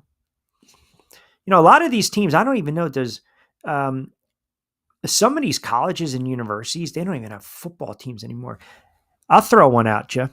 Let's see if you guys get this one on a random Woosah Wednesday without, as some of you like to say, Googling it. Tell me the college that Neil Lomax went to, which, oh, by the way, doesn't have a football team anymore. And we'll ponder that. Let me give you the Q-Fecta picks before we take a quick time out. We've been on absolute fire with our WNBA picks, as you guys know. As I mentioned, 10-3 over the last 13. We're going to go tonight. Red Sox over the Angels. Give me a little plus side. Tigers over the A's. And the Sun plus 18.5 over the Aces. Now, if you listen to yesterday's show, I gave you, this was outright, I said, quote, what did I say? Quote, grab what team on the money line and run with it. We said the Fever outright money line. They won the game 94-86. They moved to 7-7. So yes, we've on a little bit of a run. We're happy with that. It's all about runs. Caitlin Clark only had 6 points last night, by the way, but they still won. That's all that matters. All right, let me get to a couple more of these comments. We'll take a last break in a second. G on X chiming in. Q, do you really think the Sixers will stand pat? I think Morey's got an ace up his sleeve. I can see them trading back with the pick and trying to acquire assets. There's no chance in hell they trade Embiid. Yeah, I mean, I think that ship has sailed. That would probably be the biggest shock of all shocks, right? They're not going to do it. They're married to Embiid. They are. Now, I said this, and I feel as though it's only like sacrilegious to even suggest it, but I thought they should have moved Embiid when they had the chance. And you got that kid, and I don't want to butcher his name, Malach, right? The Duke big man. All I'm saying is if he's there and you're going to target him, forget about Trey Johnson for a second, guys. At this moment, I've told you this on the record. I've said this on the record many times over the years. And I've actually stated even more. I'm over Embiid. I'm done with Embiid. I'm done with Embiid. I think, again, you move him if you can. No clue, but Alabama almost lost their basketball team, and now they're a powerhouse. That would be Portland State. Neil Lomax went to Portland State. Neil Lomax. He was a pretty good player for the Cardinals back in the day. Remember that NFC East when you had the Cardinals in the NFC East? But I'm over Embiid because I can't trust him to be on the floor. I can't. And I'm not paying him when I'm paying him and trying to rebuild and build a franchise around a guy that's only going to play 25, 30 games. So would it be a bombshell? Would it be like, oh my God? Hey, nothing surprises me, man. Nothing surprises me. I mean, Jonathan Marshall's been saying it for years.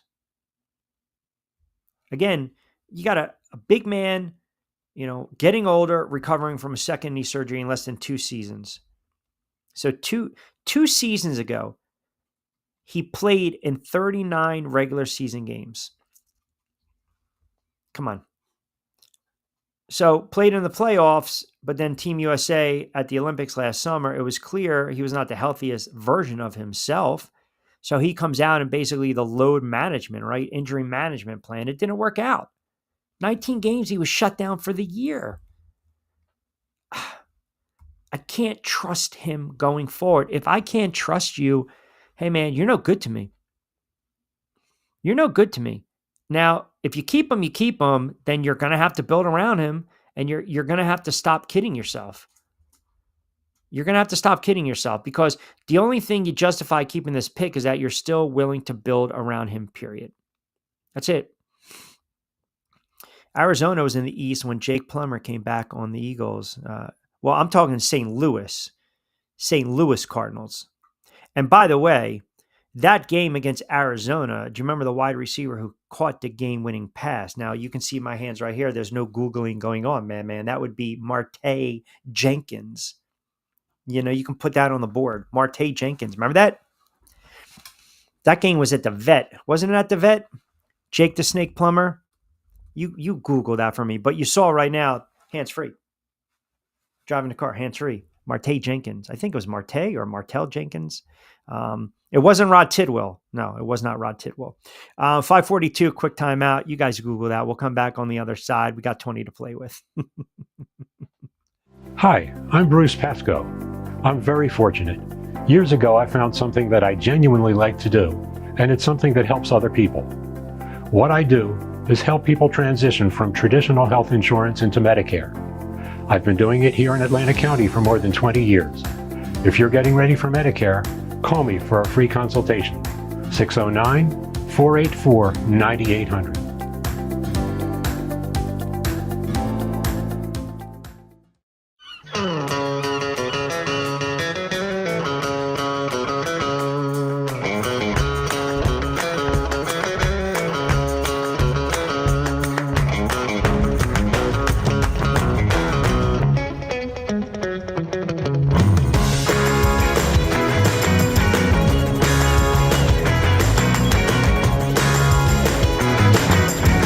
This is what the Down Beach Seafood Fest is all about. It's about community, it's about friends, it's about culture, right? The food culture in Atlantic County is rich.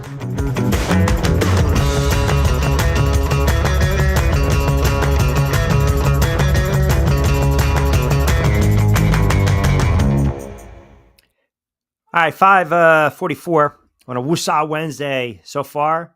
We had a little moment, but you guys have been fantastic. We had a little bit of a moment with the Woosah Wednesday when we were talking about the colluding.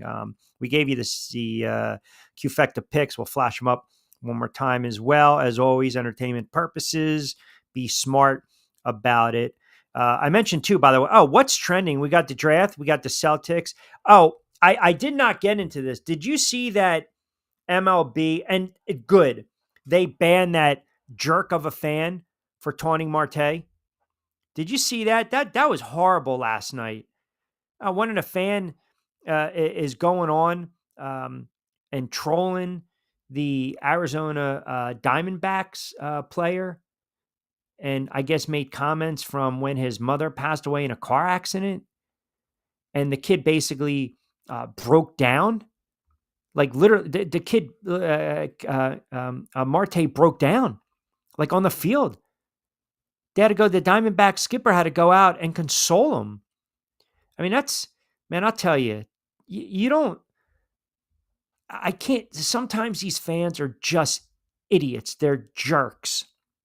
They are just absolutely just jerks, man. I mean, that fan in Cleveland that yelled at the Red Sox outfielder, who was it? Duran, because he had a documentary talking about his attempted suicide. I mean, ban these guys. Ban these guys. There's no place for that. Like in sports, in society, in life. You're going to troll a guy. You're going to get on him because one of his parents died in a car crash. You're going to have the kid break down like that? What's the point? Like, what are you thinking here? I'm telling you, sometimes these fans have no business. Everyone says they pay money, right? They pay money. They're allowed to say whatever they want to say. No, they're not. They're not. Booing and cheering is one thing, but then going personal, there are some things that are just untouchable, man. Untouchable. And you got a jackass fan, you're taunting a player, you're going after family, going after kids, you're going after wives. There's no place for that in sports. So a fan gets off on that kind of stuff, then guess what? You're not going to enjoy the games anymore. You're banned. We don't want you around. The sport doesn't need you. Like that's disheartening, embarrassing, pathetic, and just sad. All rolled up in one. You got to have this kid. I saw it. It's heartbreaking. Watch this kid break down in tears. He's brought to tears. This kid's at bat in the 7th inning, and his mom dies in a car accident back in the DR back in 2017. You got some jerk behind home plate or whatever saying what he says, and then you got to have the manager of the Diamondbacks come out and console this kid. Unbelievable. Literally, there's no place for that at all in sports. None. Who was the pitcher whose mom was a recovering drug addict? He used to hear it in every game. That I don't know. I don't know. I mean, I listen, knowing players, the stuff that they would tell me, like going to different stadiums and venues and what some of the fans and the fan base would say to them. I mean, most of them just tune it out. But I can also tell you a handful of players, especially NFL players, they basically, you truth serum, they told me, if we saw half these guys at a bar, we'd probably not, knock their teeth in. I don't blame them. I really don't blame them.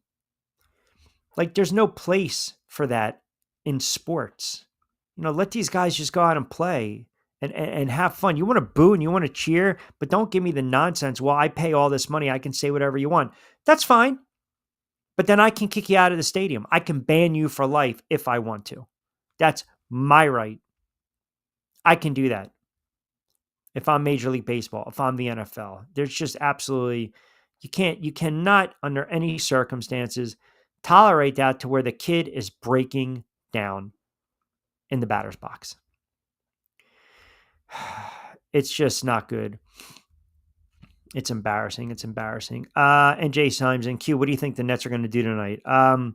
So they're sitting with what? 8th, 19th, 22nd, 26th, 27th in the first round. There's no way they're keeping all those picks. None. No. Sean Marks, again, he might be thinking the same thing we've kind of been contemplating with the Eastern Conference being open. He's going to dangle some of those picks around. Now, is it possible he dangles those picks to a team like Milwaukee or Indiana and you get some future picks? Let me see here. Nick again, Wallingford chimes in. Q, I think you're overly critical of Bailey for not participating in pre-draft workout, but do you think he slides?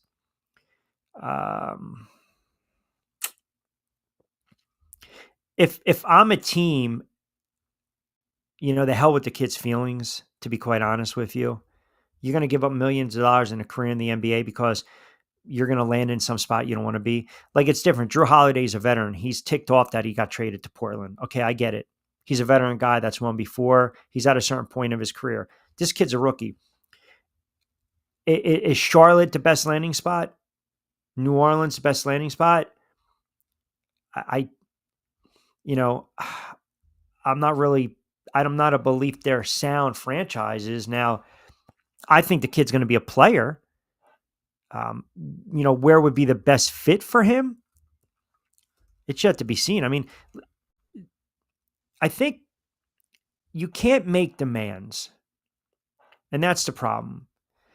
Like, now, no matter what, he's not going to the Sixers because Paul George already called him out. But you can't make demands when you haven't even had a cup of coffee in the league.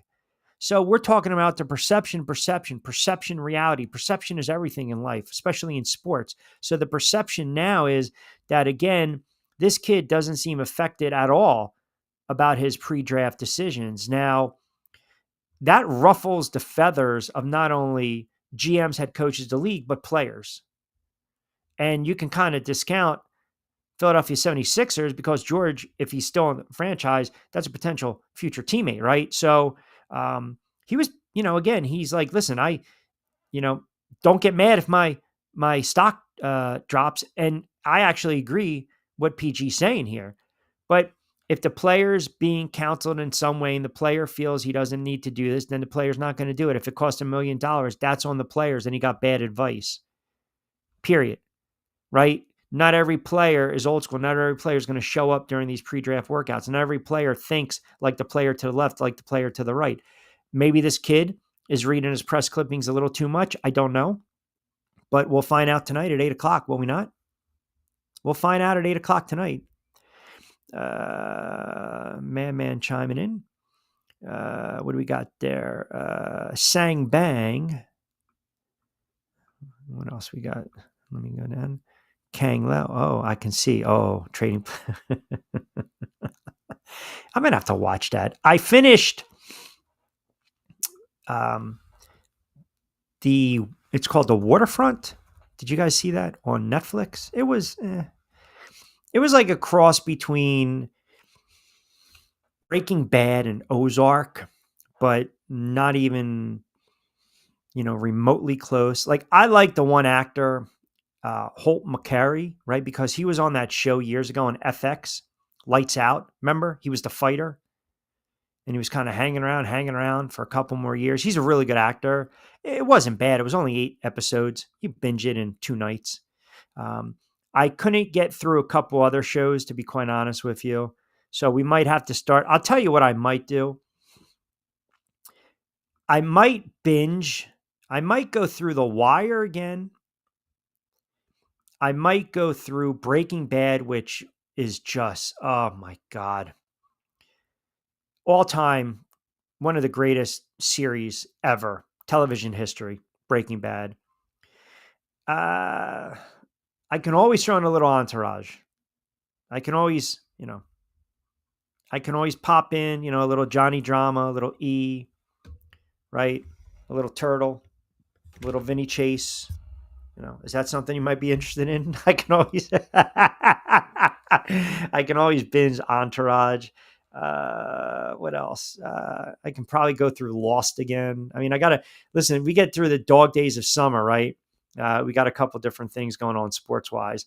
Silicon Valley. Is that on Netflix?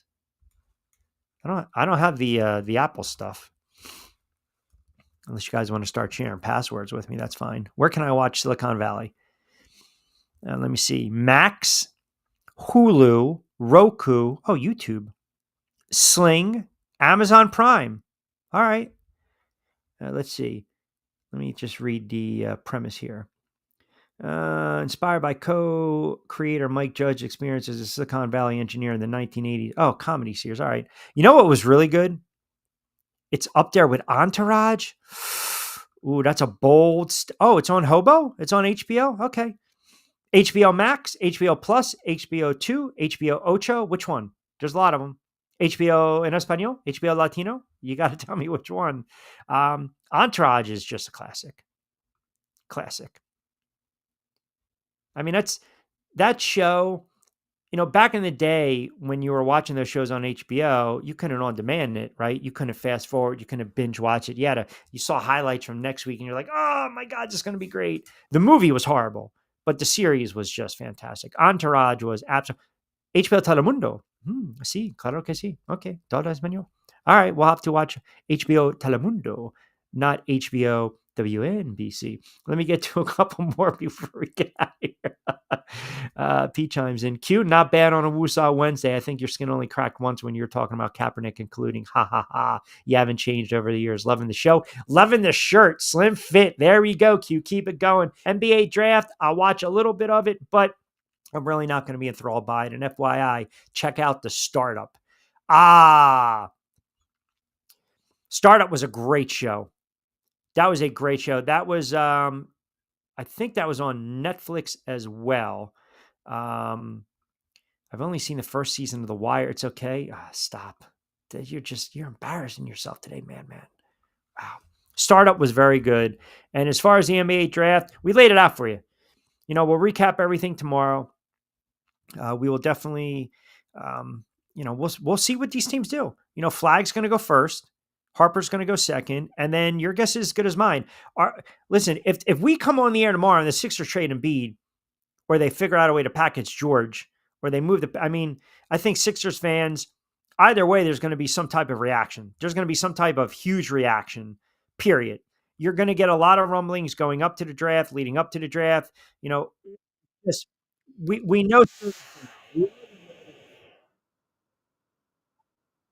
and everything else is a crapshoot. That's it.